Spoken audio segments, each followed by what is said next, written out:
2,888. That's the number we're talking about today.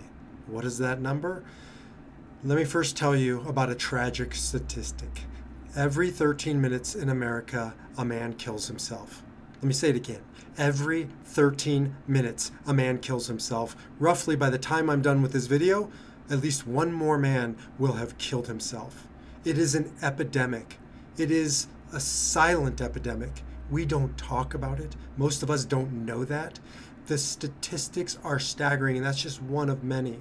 Veterans here in America, 1 an hour, almost 22 a day, kills themselves. Proportionally, that's even higher than the other statistic. They're tragic numbers, but we can do something about that. We can push back the clock, and that is my mission. That is my organization's mission. 13 minutes is our mission, to push it back to 14 minutes.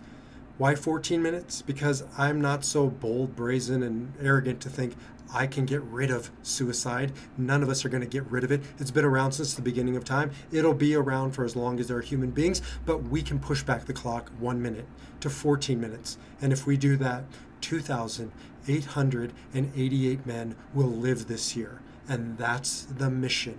That's my life purpose. That is my why, to help men discover and live their why, to live your why. As my teacher and mentor, Viktor Frankl, said, if you have your why, you can bear with almost any how. I know that if my father had his why, he knew what it was, he articulated it, and most of all, he lived it on a daily basis, he would not have killed himself all those years ago. I know that we can put a dent in this suicide epidemic and push back that clock by helping men discover and live their why. And that's why my organization, Men's Peer Groups, has now shifted into a nonprofit. We started out a couple years ago piloting this organization to bring peer groups, and I'll tell you about how that relates to the mission, called Man Uprising. Got some pushback around the name, which sort of too aggressive, defining ourselves against what we're against, and that wasn't important to me. I just want to effectuate change in the world and fulfill that mission. So we changed the name. We also changed it for another reason, because Men's Peer Groups describes how we do what we do. You see, the 13-minute mission is the mission, to defy that number, push back the clock, save men's lives, but we're going to get there through our how. How do we do it? Through men's peer groups. We bring together men here in Denver, Colorado. We are now on to our 6th peer group. We've just been piloting for a year or two, and now we're really ready to ramp it up and roll it out. And Men's Peer Groups describes what we do, bringing those men together in a structured, meaningful peer group experience. We have based it on best practice from other organizations out in the world that have been running peer groups and scaling them across the world, but we have taken that structure and imported our message, our mission into that, bringing men together, which is the peerness of it, and saving lives. And I do believe men's peer groups save lives. I have guided people in general, men in particular, for over a quarter century. I believe in counseling. I love my role as a logotherapist. I loved my role as a rabbi. I have seen the importance of speaking to somebody professionally trained, and that's what I do for a living, and I speak to my guy. Do that. Find a counselor, find a therapist, find a clergy person, absolutely unequivocally, and I can tell you without a shadow of a doubt, as a man, that has been a distant second to my transformation in my life compared to being in a peer group. Being in a men's peer group for the past 2 years, and now I'm in 2 of them, has been life-changing. There is something profound and magical to go into a men's peer group, to learn how to be authentic, how to be vulnerable, how to have strong men hold not safe space, but brave space for me to work my shit out. We don't solve each other's problems. We just create the container to allow us to do that. Confidentiality and non-judgment. We don't tell each other what to do. We share our experiences, vulnerability, and it is a transformative experience. So men's peer groups save lives. Yes, we are in the suicide prevention business, absolutely, unequivocally, full stop. But there's lots of ways to kill yourself, and sometimes you remain above ground. Do you know how many men I have coached over the past few decades who are breathing, but they're not alive? You know, it's not just about pulling the trigger, in my father's case, hanging yourself, that's an extreme and that's tragic. And absolutely, like, let's save 2,888 men this year alone from doing that. But let's save countless others from slowly killing themselves, from slowly destroying their relationships, from slowly, as Will Herberg, a philosopher, said, living cut flowers. What is cut flowers? It's the reality that when you cut flowers, they may seem like they're alive, but the moment you remove them from the soil, they're as good as dead. Men's peer groups is here to provide soil for men, to meet other good men, to do this good work, to go deeper, to discover your why, to live it in a sacred and brave space with other men. And that's how we're defying the clock and pushing back that number through men's peer groups.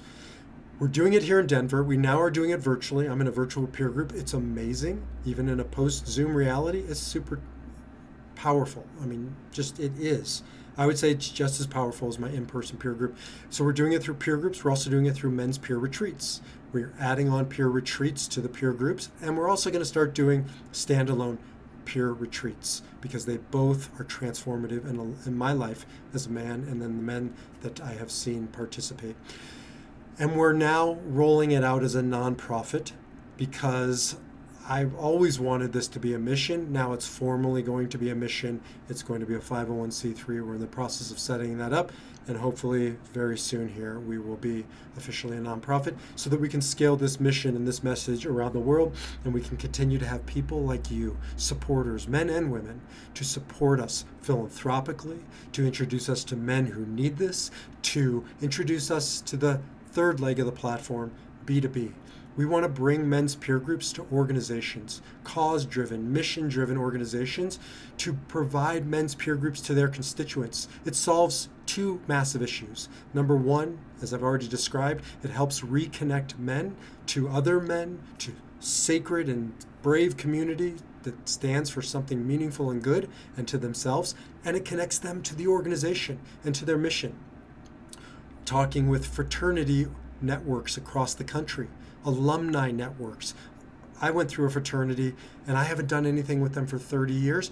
I would love to be reconnected to guys in my fraternal network across the country, either virtually or here for me in Denver, Colorado, you wherever you are, providing them men's peer groups, connecting those men to each other and connecting them back to the organization, or maybe Jewish federations or YMCAs or churches or synagogues or nonprofits or even for-profit companies and alumni networks and so on and so forth. So we're looking for introductions. If you believe in me, if you believe in we, of us, those of us who founded men's peer groups, Dave Mann, Cam Moken, and those who are participating, roughly 30, 40, 50 men.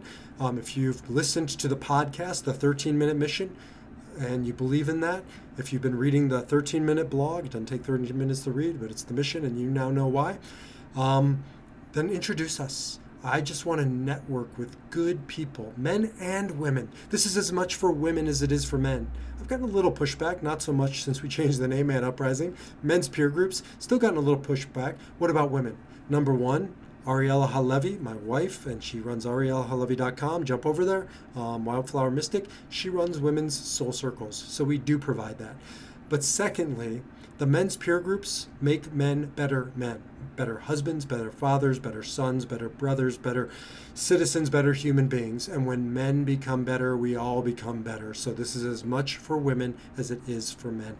Introduce us to whomever you think will benefit from men's peer groups, will benefit from the 13-minute mission, will benefit from being a part of us growing this cause-driven, purpose-filled mission, and now formally so as a nonprofit, or soon to be. I just wanted to share this with you. As you can tell, I'm passionate about it, I'm committed to it, and I can't do this, we can't do this without you, without your support on all of those levels. Continue to show up, continue to watch these videos, listen to the podcast. I have a book coming out I'm so excited about.